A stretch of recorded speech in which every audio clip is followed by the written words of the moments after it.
Hello दोस्तों, नमस्कार। आज का टॉपिक है कि जैनिज्म क्या है और वह भारत में क्यों नहीं फैला। और यह टॉपिक मैंने इसलिए लिया क्योंकि आपने अखबारों में देखा होगा कि भारत सरकार ने कल संवेद शिखर को इको टूरिज्म का जो दर्जा 2019 में दिया गया था उसे वापस ले लिया है। और इसका कारण यह है कि हजारों के तादाद में जैनियों ने बॉम्बे में आंदोलन किया, क्योंकि झारखंड सरकार ने संवेद शिखर जो गिरिडीह जिले में स्थित है और पार्श्वनाथ पहाड़ी पर स्थित है, उसको पर्यटन का दर्जा दे दिया था। और जैनियों को यह शंका हुई कि अगर पर्यटन का दर्जा दिया जाएगा, संवेद शिखर के आसपास लाखों के तादाद में लोग आएंगे और वहाँ की पवित्रता को नष्ट करेंगे, क्योंकि पर्यटन का दर्जा होने से नॉन वेज का इस्तेमाल होगा, मटन का, दारू का सेवन लोगों के द्वारा किया जाएगा। तो यह जैन धर्म के विचार के खिलाफ है और इसीलिए लाखों के तादाद में बॉम्बे में जैन धर्मावलंबियों के द्वारा प्रदर्शन किया गया। और इसी कारण से भारत सरकार ने 2019 का जो अपना आदेश था, जो संवेद शिखर को और आसपास के इलाके को इको टूरिज्म का दर्जा दिया गया था, उसे वापस ले लिया। दोस्तों, संवेद शिखर जैनियों के लिए पवित्रतम स्थल है। इसके अलावा हिंदुस्तान में करीब 10 और पवित्रतम स्थल हैं जहां पर कि अक्सर जैन धर्मावलंबी के लोग तीर्थ यात्रा करते हैं। आपको मालूम होगा कि हिंदुस्तान में करीब 4.5 मिलियन अर्थात 45 लाख लोग रहते हैं और पूरे विश्व की जनसंख्या को मिलाकर अगर देखें तो करीब 50 लाख जैनियों की संख्या है। एक छोटा सा कम्युनिटी है, लेकिन आर्थिक मामले में हिंदुस्तान के 20% नेशनल वेल्थ पर उनका कब्जा है। तो आप समझ सकते हैं कि जैन धर्मावलंबी आर्थिक रूप से कितने ज्यादा ताकतवर हैं।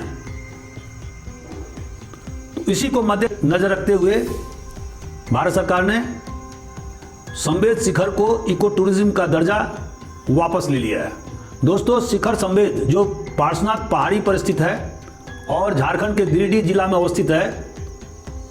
इसके अलावा Ranakpur Jain temple Rajasthan, Dilwara temple Mount Abu Rajasthan, Gommateshwara temple Karnataka, Shri Digambar Jain Lal Mandir Red fort के पास दिल्ली में, पालिताना टेम्पल गुजरात में जो भावनगर के पास में है, सोनागिरी टेम्पल जो मध्य प्रदेश में है, कुलपाक जी टेम्पल तेलंगाना नालगोंडा जिला में स्थित है, धर्मनाथ टेम्पल केरल में, हनुमान ताल जैन टेम्पल जबलपुर में। ये सभी 10 जैन मंदिर जैन धर्मावलंबियों के लिए पवित्रतम स्थल है और अक्सर इन मंदिरों की तीर्थ यात्रा जैनियों के द्वारा की जाती है। दोस्तों, जैन धर्म का उदय बौद्ध धर्म के साथ ही 6ठी शताब्दी ईस्वी में हुआ। हालांकि जैन धर्मावलंबियों का कहना है कि सबसे पहले तीर्थंकर ऋषभदेव ऋग्वेदिक काल में हुए। और जैसा कि आप जानते हैं कि ऋग्वेदिक काल हिंदुस्तान में 1500 बीसी से लेकर 1000 बीसी तक का अवधि है। लेकिन 24 तीर्थंकरों में सबसे ज्यादा महत्वपूर्ण तीर्थंकर महावीर हुए, जो 6ठी शताब्दी में पैदा हुए और महात्मा बुद्ध के समकालीन थे। तो दोस्तों, आखिर जैन धर्म के प्रमुख सिद्धांत क्या हैं? इसके 5 सिद्धांत हैं। पहला, नॉन वायलेंस, अहिंसा। दूसरा, सत्य, आप झूठ मत बोलिए, हमेशा सत्य बोलिए। तीसरा, डोंट स्टील, मतलब अस्तेय, मतलब किसी का सामान मत चुराइए, चोरी करना निषेध है जैन धर्म में। और चौथा, डोंट होर्ड, मतलब अपरिग्रह, जितना आपको आवश्यकता है उतना ही आप धन संग्रह करिए, उससे ज़्यादा नहीं करिए। लेकिन सबको मालूम है कि इस नियम का कोई भी पालन नहीं करता। हालांकि यह पर्यावरण के लिए सबसे महत्वपूर्ण सिद्धांत है। अगर प्रत्येक व्यक्ति उतना ही संग्रह करे, उतना ही उसका प्रकृति का इस्तेमाल करे जितना जरूरी है, तो पर्यावरण में जो परिवर्तन हो रहा है उस पर बहुत ज़्यादा रोक लग जाएगी।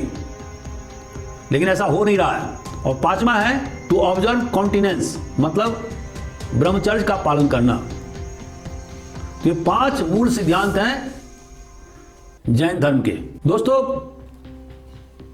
जैन धर्म और बौद्ध धर्म में एक बेसिक अंतर है, और वो अंतर क्या है कि जहां पर बौद्ध धर्म में आत्मा को और गॉड माने ईश्वर को दोनों को नकार दिया गया है, वहां जैन धर्म में ईश्वर को माना गया है। They recognise the existence of God, लेकिन उन्होंने गॉड को जीन के नीचे रखा है। जीन मतलब जैन धर्म में जो व्यक्ति कैवल्य को प्राप्त करता है, the person who has become Arihant, जिसने पैशन पर विजय प्राप्त कर लिया है, हेट्रेड पर विजय प्राप्त कर लिया है, लोभ लालच से वो परे हो गया है, जिसने कैवल्य को प्राप्त कर लिया, उसको जीन बोलते हैं। तो गॉड को अर्थात ईश्वर को जीन के नीचे रखा गया है। जैन धर्म ने भी हिंदू धर्म के अनुसार ही कर्म के सिद्धांत को स्वीकार किया है। महावीर के अनुसार अगर कोई व्यक्ति निचले वर्ण में पैदा होता है या उच्च वर्ण में पैदा होता है, तो यह इसलिए होता है क्योंकि पूर्व जन्म में जो उसने पाप किए हैं या पुण्य किए हैं, उसके अनुरूप इस जन्म में वह निम्न वर्ण में पैदा होगा या उच्च वर्ण में पैदा होगा। लेकिन अगर कोई व्यक्ति इस जन्म में पुण्य का कार्य करता है, तो धीरे धीरे वह कार्मिक जो इफेक्ट है, जो फल है, उसको प्राप्त करता जाएगा और अगले जन्म में वह उच्च वर्ण में पैदा होगा। जैन धर्म का मुख्य उद्देश्य है to liberate from worldly bonds, जो सांसारिक मोह माया है उससे मोक्ष प्राप्त करना, स्वतंत्र होना, यह जैन धर्म का मुख्य लक्ष्य है। और इस मुख्य लक्ष्य को प्राप्त करने के लिए कोई राइचुअल की, विधि विधान की, पूजा पाठ की जरूरत नहीं है। और इस तरह से जो वैदिक रिचुअल्स, जो पूजा पाठ, जो वैदिक कर्मकांड के द्वारा आम जनता को बताया गया था, उसको जैनिज्म पूरी तरह से अस्वीकार करता है। और जैन धर्म के अनुसार किसी व्यक्ति को मोक्ष प्राप्त करने के लिए जरूरी नहीं है कि वह वैदिक कर्मकांड करे। उसके लिए महत्वपूर्ण चीज है राइट नॉलेज, सम्यक ज्ञान, सम्यक विश्वास, राइट फेथ अपने तीर्थंकरों में, और राइट एक्शन, सम्यक कार्य जो उसके। तो इसका मतलब हुआ कि त्रिरत्न इसको बोलते हैं जैन धर्म में, राइट नॉलेज, सम्यक ज्ञान, सम्यक विश्वास और सम्यक कार्य, राइट एक्शन। ये त्रिरत्न है जैन धर्म में, और इन तीनों रत्न को पालन करने से प्रत्येक व्यक्ति को मोक्ष प्राप्त हो सकता है, अर्थात वह cycle of birth and death से उसे छुटकारा प्राप्त हो सकता है। जैन धर्म ने पूरी तरह से युद्ध को नकार दिया है, उसे युद्ध में कोई विश्वास नहीं है, क्योंकि वह अहिंसा में विश्वास करता है। और जैन धर्म ने एग्रीकल्चर, कृषि को भी पूरी तरह से नकार दिया, क्योंकि जब आप खेती करते हैं तो बहुत सारे जीव जंतु मारे जाते हैं। तो इसीलिए जैन धर्मावलंबी ना तो आजकल कृषि का कार्य कर रहे हैं और ना वो युद्ध में जाते हैं, और इसीलिए उनका जो कार्य क्षेत्र है वो है व्यापार और वाणिज्य और व्यवसाय। तो आप देखते होंगे कि अधिकांश जैनी लोग वाणिज्य, व्यवसाय, व्यापार करते हैं। लेकिन एक बात ध्यान में रखने योग्य है कि अगर यदि आप पुराने जमाने में देखेंगे तो बहुत सारे जैनी लोग कमांडर इन चीफ हुए हैं, सेनापति हुए हैं। और इसका मतलब ये हुआ कि अगर कोई आप पर हमला करता है तो उसका प्रतिकार करना जरूरी है, और उसमें अगर वायलेंस माने हिंसा का उपयोग होगा तो वो भी क्षम्य है। मान लीजिए कोई सोल्जर, सेना के जवान देश की रक्षा में कर्तव्यरत है और उस पर बाहरी देश के द्वारा आक्रमण किया जाता है, तो अगर वह हिंसा का प्रयोग अपने बचाव के लिए करता है तो वह क्षम्य है, और जैनिज्म में इसकी मान्यता दी गई है। दोस्तों, जैनिज्म का फिलॉसफी क्या है? जैनिज्म का दो महत्वपूर्ण फिलॉसफी है, वो है स्यादवाद और एकांतवाद। स्यादवाद का मतलब होता है ड्युअलिस्टिक फिलॉसफी। इसका मतलब ये होता है कि मैटर और सॉल मतलब पदार्थ और आत्मा, ये दो महत्वपूर्ण चीज है। जहां पदार्थ पेरिसेबल है मतलब क्षय योग्य है, उसका क्षय होता रहता है, विनाश होता रहता है। सॉल मतलब आत्मा शाश्वत है और हमेशा उसमें इवोल्यूशन होता रहता है, परिमार्जन होता रहता है। और जब आप कंटिन्यूड एफर्ट्स करते हैं, प्रयास करते हैं, तो जो पूर्व जन्म के जो कार्मिक फल हैं उससे आपको निजात मिल जाता है और आपका जो आत्मा है वह पैशनलेस हो जाता है। और इस कारण से जब अच्छे कार्मिक फल के नतीजे के फलस्वरूप धीरे धीरे आपका जो पाप है, जो पूर्व जन्म के कार्मिक फोर्सेस कारण एक्यूमुलेट में जमा हुआ है, अगर वो धीरे धीरे डिजिंटीग्रेट हो जाता है, माने विघटित हो जाता है, तो आपका सॉल लिबरेट हो जाता है, माने वो मोक्ष को प्राप्त करता है। और तब सॉल मतलब आत्मा और परमात्मा में कोई अंतर नहीं रह जाता है। क्योंकि जैन धर्म में सबसे ज्यादा महत्व दिया गया है मोक्ष पर, लिबरेशन ऑफ सॉल पर, और इसके लिए उन्हें बताया गया कि आप अहिंसा, सत्य, अस्तेय और परिग्रह और ब्रह्मचर्य का पालन करें। जैनिज्म में जो जीवित है और जो अजीवित है वो दोनों में चेतना होना बताया गया है। और जिस तरह से जीवित व्यक्ति को घायल होने से, चोट पहुंचने से दर्द होता है, उसी तरह से अजीवित को भी, जैसे पत्थर को, उसको भी चोट पहुंचती है। इसलिए आपने देखा होगा कि जब जैनी लोग चलते हैं रास्ते पर तो कूदते नहीं हैं, उन्हें लगता है कि पृथ्वी को चोट पहुंचेगी। और इस तरह से जैन धर्म में वैदिक ऑथोरिटी को पूरी तरह से रिजेक्ट कर दिया गया, अस्वीकार कर दिया गया है, और ब्राह्मण की सुप्रीमेसी को, सर्वोच्चता को भी उन्होंने पूरी तरह से रिजेक्ट कर दिया। दोस्तों, डॉक्ट्रिन ऑफ अनेकांतवाद जैन धर्म का एक सबसे विशिष्ट फिलॉसफी है, और इसका मतलब है कि अल्टीमेट ट्रुथ और वास्तविकता में रियलिटी बहुत ही पेचीदा है, कॉम्प्लेक्स है, और इसके अनेक पहलू होते हैं। इसका मतलब यह भी होता है कि no single specific statement can describe the nature of existence and the absolute truth, और this knowledge of truth is comprehended only by Arihant. ऐसे व्यक्ति जिसको कि अरिहंत कहा जाता है, वही समग्र रूप से सत्य को समझ सकते हैं। अरिहंत मतलब क्या होता है कि जिस व्यक्ति ने अपने अंदर के पैशन को, लोभ को, लालच को, क्रोध को, घमंड को पूरी तरह से विजय प्राप्त कर लिया है। अनेकांतवाद का जो मुख्य सिद्धांत है वो यह है कि नॉन एब्सोल्यूटिज्म, कोई भी चीज पूरी तरह से एब्सोल्यूट नहीं है,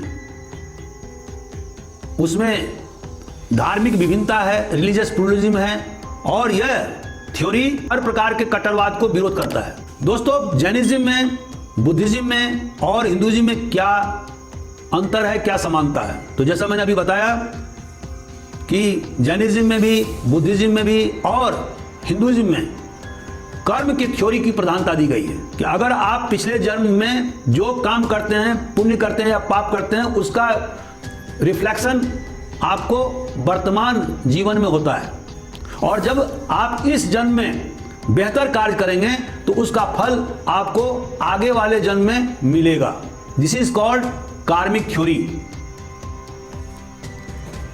दोस्तों, हिंदू धर्म में आत्मा और परमात्मा दो इटर्नल चीजें बताई गई है, शाश्वत चीजें बताई गई हैं, और यह नॉन डुअलिस्टिक थ्योरी में विश्वास करता है। जैसे कि अगर किसी व्यक्ति ने ज्ञान प्राप्त कर लिया है तो जो माया है, जो इल्यूजन है, वो खत्म हो जाएगा और आत्मा और परमात्मा में भेद समाप्त हो जाएगा। लेकिन जैनिज्म में शाश्वत लेकिन बदलते हुए माने चेंजिंग जीव माने सॉल को बताया गया है। सॉल मतलब आत्मा जैनिज्म में हमेशा बदलता रहता है और bound to the body and matter to each lifetime. हर जीवन में, हर जन्म में वह आत्मा किसी बॉडी में, शरीर और मैटर में, पदार्थ से जुड़ा हुआ रहता है। जैनिज्म और बुद्धिज्म ने वेद के प्राइमेसी में महत्व को इनकार कर दिया और उन्होंने सुप्रीमेसी ऑफ ब्राह्मण को भी नकार दिया। दोस्तों, हिंदुस्तान में जैनिज्म की उत्पत्ति होने से जो वैदिक रिचुअल्स थे ब्राह्मणिज्म में, कर्मकांडों का प्रधानता था, उसको उन्होंने पूरी तरह से रिजेक्ट कर दिया। जैनियों ने प्राकृत लैंग्वेज को अपनाया जो कि आम जनता की भाषा थी, और उसमें उन्होंने जबरदस्त ढंग से साहित्य का सृजन किया। प्राकृत लैंग्वेज के इस्तेमाल से मराठी भाषा का उदय हुआ, कन्नड़ भाषा का उदय हुआ। उन्होंने कन्नड़ भाषा को भी बहुत जबरदस्त ढंग से विकसित किया। मध्यकाल के समय में जैनियों के द्वारा अनेक शानदार मंदिरों का निर्माण किया गया और ये आर्किटेक्चरल एक्सेलेंस का नमूना है। इसी तरह से शानदार ढंग से मूर्तियों का निर्माण किया गया। ये इनकी महत्वपूर्ण देन है हमारे भारतीय समाज में। अब सवाल उठता है कि जैन धर्म का उतना विस्तार क्यों नहीं हुआ जितना कि हिंदू धर्म का विस्तार हुआ, या बौद्ध धर्म का विस्तार दक्षिण पूर्व एशिया में हुआ। तो उसका कारण यह है कि 8वीं-9वीं शताब्दी के बाद जैनियों को रॉयल पैट्रोनेज मतलब राजकीय संरक्षण नहीं मिला।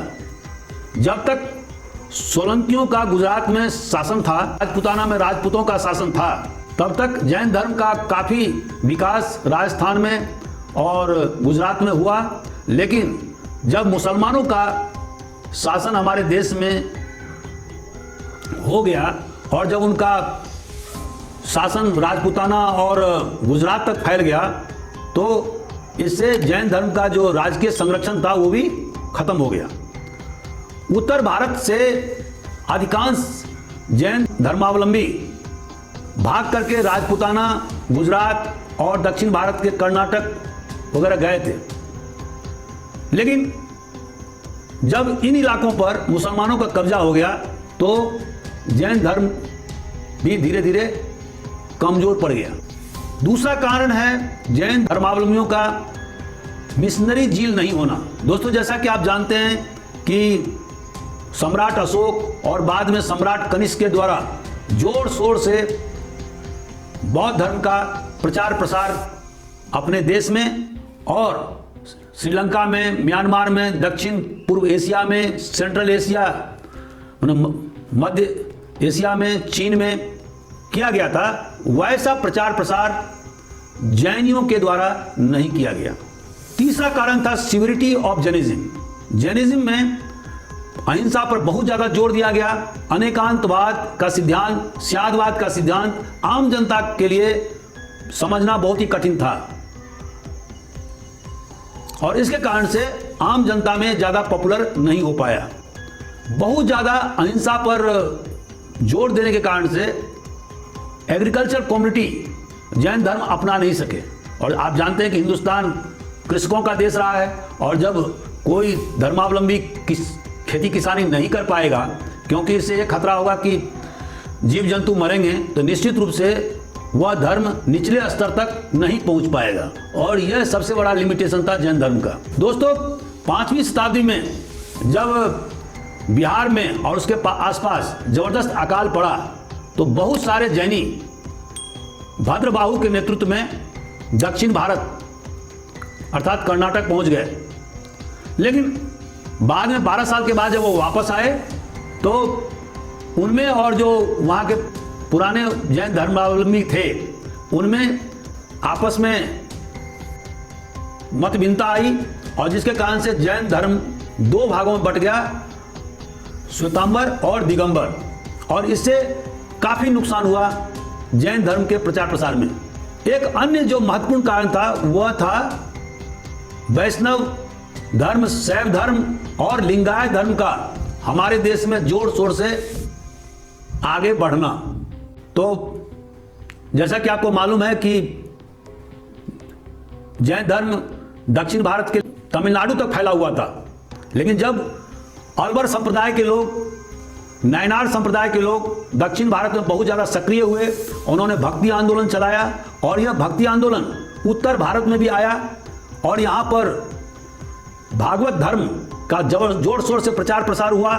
कर्नाटक में और महाराष्ट्र में लिंगायत का जोर शोर से प्रचार हुआ, जो कि लॉर्ड शिव के मानने वाले हैं और जिनकी तादाद आज की तारीख में कर्नाटक में 20% है और महाराष्ट्र में 10% है। तो जब लिंगायत का प्रचार प्रसार बहुत तेजी से हुआ तो बहुत सारे जैन धर्मावलंबी लिंगायत हो गए या वैष्णव धर्म में कन्वर्ट हो गए या भागवत धर्म को उन्होंने अपना लिया। बाद में इसी शैव धर्म, वैष्णव धर्म और भागवत धर्म, ये तीनों का जो मिला जुला परिष्कृत रूप है हिंदू धर्म। क्योंकि आप जानते होंगे कि प्राचीन भारत में कभी भी हिंदू धर्म शब्द का इस्तेमाल नहीं हुआ है, ब्राह्मणिज्म का इस्तेमाल हुआ है, ब्राह्मण धर्म का इस्तेमाल हुआ है। लेकिन 8वीं 9वीं शताब्दी के बाद में हिंदुस्तान में इन तीनों धर्मों का एक मिला जुला धर्म, हिंदू धर्म तेजी से दक्षिण और उत्तर भारत में भक्ति आंदोलन के कारण बढ़ा और इससे जैन धर्म पर विपरीत असर पड़ा और इसके कारण से इसका विस्तार पूरे देश में नहीं हो पाया। आज की तारीख में जैन धर्म राजस्थान के कुछ इलाकों में, गुजरात के कुछ इलाकों में और कर्नाटक के कुछ इलाकों में तक ही सीमित है और इनकी तादाद 4.5 मिलियन अर्थात 45 लाख है, जबकि विदेशों में करीब 5 लाख जैन धर्मावलंबी हैं। तो दोस्तों आज का हमारा वीडियो कैसा रहा, आप अपना कमेंट जरूर दें। अगर आपका कोई सुझाव है तो उसे जरूर हम शामिल करेंगे। Thank you very much.